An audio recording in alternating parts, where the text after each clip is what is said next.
So when I was a kid, man, and some of you are thinking like when you were a kid, like you're still a kid. Okay, fine, whatever. But when I was a kid, I had some pretty wild ideas about how the world worked, right? I would do woodworking projects or just projects in general with my dad. And I had my own idea about how we were to go about this project, right? If we were doing something with wood, let's just stick with that example for now. And something needed screwed in, like the deck screws or something like that. Who wants to use a screwdriver? No one. No, if you're a little boy, you look at a screwdriver and you kind of just toss it aside because this is also available, right?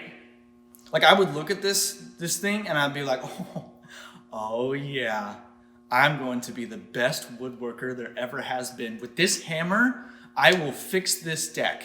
I will fix whatever it is that we're fixing. I don't care. I have a hammer in my hand.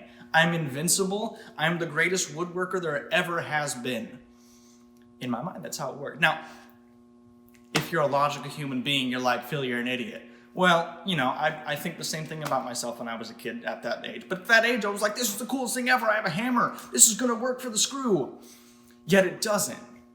Why though? Let's break that down a little bit. If I was to take a screw and I was to drive it into a piece of wood, the threads of the screw would end up just ripping straight through. As I pounded it in, it would rip straight through the wood. And they wouldn't grab onto anything. And so then I would have a useless screw because there'd be a bigger hole than I need. And there would be nothing to hold fast. The screw wouldn't hold fast or hold the wood together. And it'd be useless. Now, I think I would be using the wrong tool for the purpose that I wanted to accomplish. The wrong tool for the purpose I wanted to accomplish. Before I go any further, I want to kind of recognize where we're at in our society. There's a lot of people that are really, really tense right now. We're in a lot of tension as a country, and it's not just as a country, it's in our backyard. There's a lot of tension. And there's a lot of unrest. And there's a lot of fear and worry. And I wonder if maybe our first resort is actually the wrong tool. Here's what I know, is that every person, doesn't matter who they are, like literally every person that has ever been made is made in the image of God. That's how he made people. Like, period. People are imago Dei, made in the image of God, which means they matter, they have worth, they have value, they have purpose. Every single person. Doesn't matter. Blanket statement, period. I want to start with that.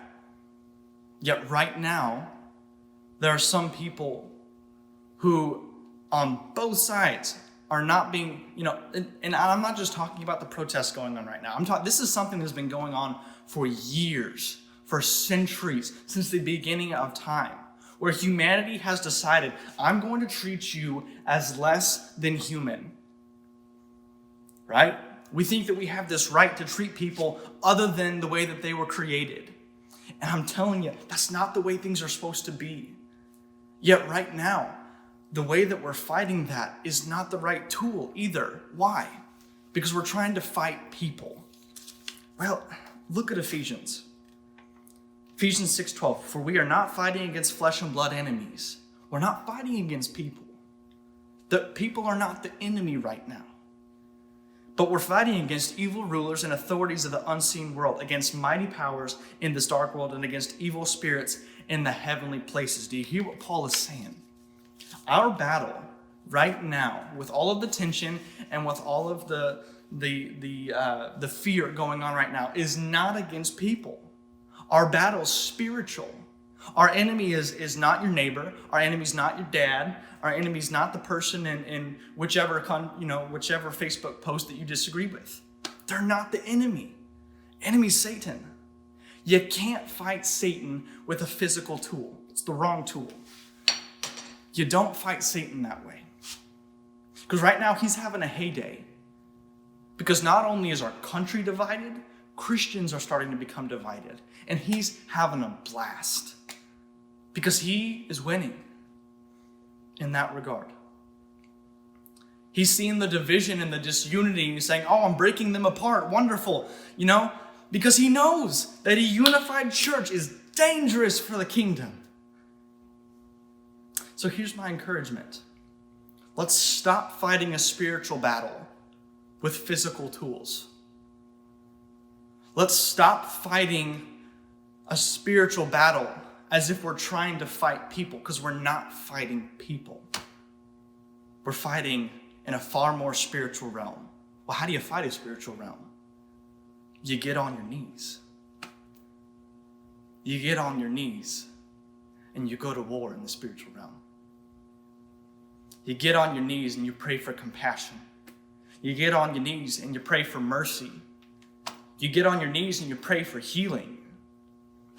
That's how we fight a spiritual battle. And when kingdom action or kingdom-oriented action is required or necessary, we do it in the name of Jesus, and we always do it in love. We never do it to tear someone down. We always do, everything we do is motivated by love. And for a lot of you, man, this is just, I'm preaching to a choir, and I'm so glad I'm preaching to a choir. But for me, and for a couple other, several others, this is a good reminder. Because I'm tempted. I really am.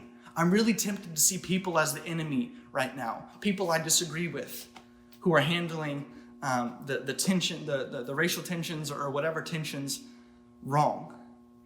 I'm really tempted to look at the people and just view them as, well, like they're doing this and this and this and this, and I'm mad at them and them and them and them.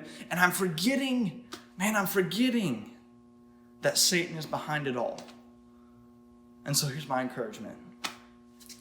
I don't have a screwdriver, otherwise I'd be like, fight with the right tool. But my encouragement is, man, recognize that our battle right now, and as it has always been, is far more spiritual than we think. And if it is a spiritual battle, we need to fight it using spiritual tools.